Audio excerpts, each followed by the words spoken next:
Can you tell what I play? Yeah, you played defense. Yeah. I'll let you go. I took a shot. 3 tight ends in the ball game here on 1st and 10.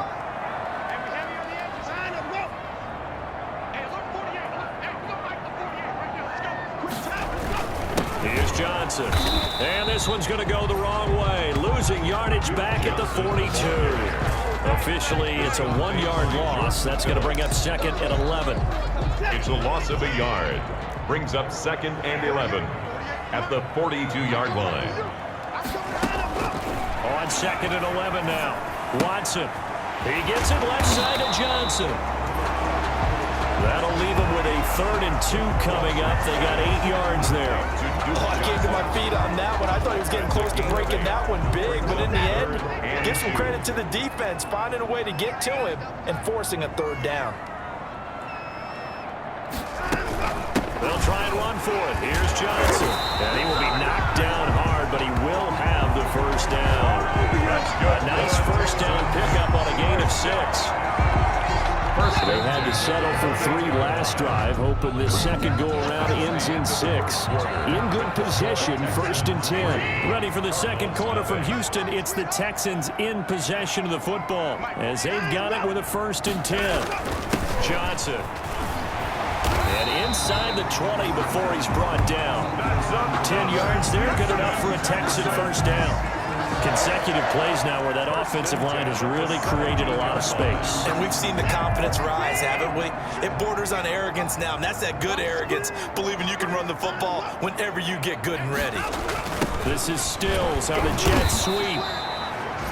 The wide receiver tackled by Isaiah Simmons. Tackle made at the 16. Defensively, they had that one pretty well figured out. Yeah, one of the things about this play, it can be even more effective when you run a lot of motion, and there's plenty of times you don't hand it off.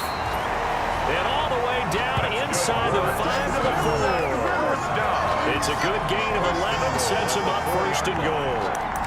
What makes a draw play like that successful? Well, we did see where he made the first wave miss, and that was a big part of it, but a lot of it is just being actors back there, making the defense think it's going to be a pass. And he will push his way forward down to about the 3-yard line. Only a yard that time, 2nd and goal. Brings up 3 yards to go on 2nd down, and they've got 3 tight ends out there. Jumbo set. They'll run it with Johnson. And he gets into the end zone. Touchdown, Houston. Duke Johnson, his 5th touchdown now on the year. And the Texans will add on to their lead. And he was excellent on that drive. He deserved to be the one to get across the chalk. Oh, I agree with you totally. A workhorse on the drive. And how about that last decisive run to punch it in?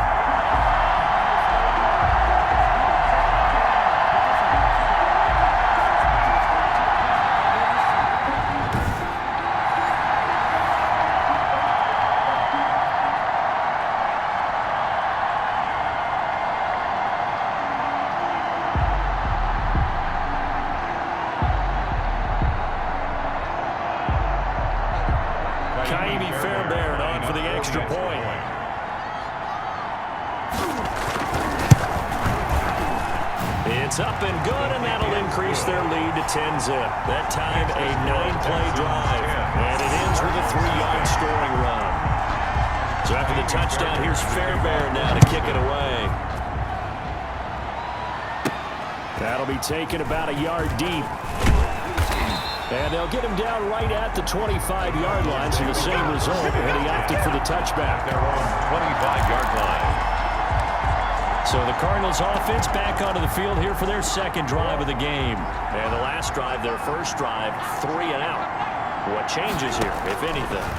I think it's making sure the guys that you trust the most with the ball, the biggest playmakers you have, that they touch it on this possession to try and get things moving. So get it to the horses. Without a doubt. They're the ones that typically end up in the end zone.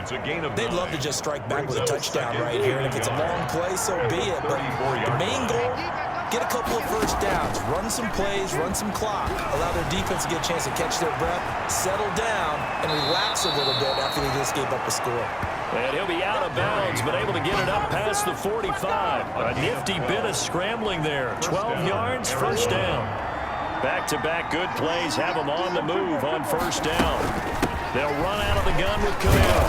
And he goes across midfield and down into Houston territory. A solid run on first down. Gain of 7 leaves him with a 2nd and 3.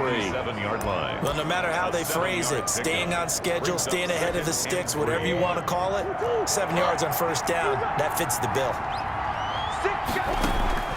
Play fake. Murray steps away. And he'll go out of bounds after taking it a little further down inside the 40. 8 yards that time, able to take off, and the result is a first down. So from the 39 now, they'll come up on a 1st and 10. And now Murray's going to set up to throw. And they'll wind up getting this one all the way down inside the 20. 23 yards, the final tally. That's the number 2 receiver in the NFL in terms of yardage, and tell you what, a few more plays like that, he won't be number 2 for long. Well, that's what often happens when you have competitors running around the field. These guys know where they stand in relationship to yardage, totals, numbers, the whole deal. And let's face it, all of them, they all want to be number 1. And he can't find a receiver, and he's brought down. Murray sacked. A loss of 7 yards. It's interesting, partner, that most defenses try and guard the 35-yard line actively because they think the way kickers are nowadays, about a 52-yard field goal, they're kind of giving up points. But you get even deeper into territory, you get into the red zone, they're going to guard it even more, which means more pressure, more blitzing. Now following the sack, they'll look to make amends on a 2nd down and 17. That's going to be caught. And he is into the end zone. Touchdown, Arizona. Max Williams. His 2nd touchdown on the season. And the Cardinals draw a bit closer. And they're back within a field goal. It's 10-7 now. For good reason, quarterbacks want to get the ball to the perimeter to their wide receivers for big plays. But in this situation, it felt like, based on coverage, he knew that he wanted his tight end to have the football, and for good reason. For Arizona. Now after the touchdown, here's Gonzalez on to kick it away. Here comes Cobb. And he will make it to the 20-yard line and no further. On the return, the Texans take over 1st and 10. At their own. We get a glance at Duke Johnson as he heads back out onto the field. The passing game, they've had more success there than the running game. Maybe something they game plan for. How come they didn't tell us about it? Because they wanted to keep it a secret. We did ask, didn't we? But I think what happened in this one is they've realized that they've established the run pretty well, and teams are going to key on that. They thought they could open it up and have success through the air, and that's exactly what's going on. Yeah, they've had success, at least so far here in the 2nd quarter. To throw again on 2nd down. Watson. And Cooks has it over the middle. 6 yards is the pickup, and that'll lead to a 3rd down. Fired that one in there, able to make connection on a nice in route. With those faster passes when they're going that fast, any hesitation as a quarterback that the deflection, if you miss, might be bigger and lead to an interception? Yeah, and the deflection works both ways. Maybe a defender gets a hand in the way and it pops in the air. And sometimes you're throwing so hard your receiver can't handle it, and he pops it up in the air for the defenders to grab as well. But a moot point there as they were able to connect. They punted 3 times in the loss last week as he sends this one away. A very good return that time. 18 yards. And the Cards will take over 1st and 10. Arizona getting ready to go as they take the field. And it's only November, but the playoffs, we know how it works. They'll be here before you know it. If it ended today, they would be the number 1 seed. And that's a great spot to be in, but I love the phrase, if it ended today. And I guarantee you, that's what they've discussed in their locker room, in their meeting rooms. Yeah, we know where we'd be if it ended today, but we also know it's not ending today. Right. So they've got to continue to play the type of ball that put them in the spot where they're number 1 in their conference. Throwing on 1st down is Murray. The hook up on the right side to Hopkins. And he is out of bounds, but not before he's inside the 30. Another nice gain. That's now 30 yards between those last 2 plays. Back-to-back good plays have him on the move on 1st down. From the gun, Murray. And they'll work it inside the 15-yard line before it's all said and done. The Cardinals going to use the first of their timeouts as they stop it here with just under 40 ticks to go in this first half. From the 13 now, they work on 1st and 10. Now Murray again. He'll get this one underneath to Kamara. And he'll be brought down here at the 3-yard line. Now the Cards going to call another timeout, their second, as they'll stop it with a little over 30 seconds to go in the first half of play. From the 3, 2nd and a yard.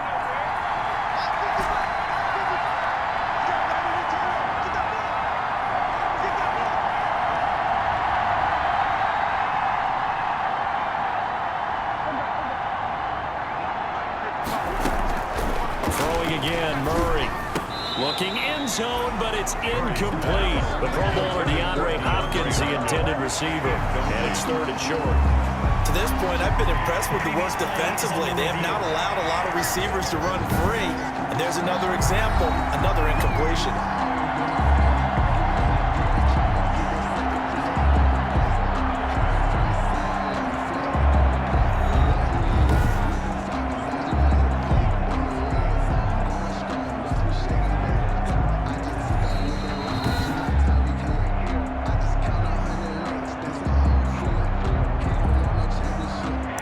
So they went to the booth to see if that was a touchdown, and they have decided it will not be a touchdown. 6 points off the board. They tried to throw on 2nd down, unsuccessful. Now it's 3rd and 1. And I don't think Kamara got there. Looks like they stopped him short. Now the Texans will burn the first of their timeouts as they'll stop the clock with 24 seconds to go in this first half. A 20-yard attempt. Gonzalez's kick is good, and that will knock things up here late in the first half. Now maybe a nice psychological boost there just to get back to even with that field goal as we head towards half. Coaching 101 always says at halftime, play it like it's 0-0 on the scoreboard. Well, in this case, it's level, right? Same score each side. Just start over. Now you get the second half to play. And he returns this to the 22. How about the return? The Texans take over 1st and 10 at their own 22. And now out comes Houston. And Charles, if the season ended today, and it's not going to, we still have December left. More football. We're only in November. But they would be a wild card team. And that's great. They'd be in the playoffs, but you know they're trying to bump up to be one of those division leaders. That guarantees you at least one home game in the playoffs, and that's what you're really seeking. But there also isn't much margin for error for this team, right? Because right where they're sitting, a 2-game losing streak can have them out of the playoffs, so they've got to make sure they continue to keep the momentum going. Absolutely. There's some sharks smelling blood in the water behind them. And okay, so much for our halftime break. Apparently we're going to get right back to it. And ready to get the party started for the second half. It was an even first half, all tied on the scoreboard. Taken in at the 3. And he's up across the 25 and down at the 28. 1st and 10 at their own 28-yard line. So here's the Cardinals offense now as they get set to start this 3rd quarter. They have a chance to break our tie here as we get a look at the first drive of quarter 3. And it's such a tone setter, isn't it? Because both sides trying to seize momentum to begin the half. Murray. What do they have dialed up that'll give them an advantage to move the ball downfield? Let's find out what they have dialed up. A big hitter to start the drive has him up near midfield here for 1st and 10. Murray going to throw. Wide open receiver complete. DeAndre Hopkins, he's all alone. Touchdown, Cardinals. DeAndre Hopkins with a lucky number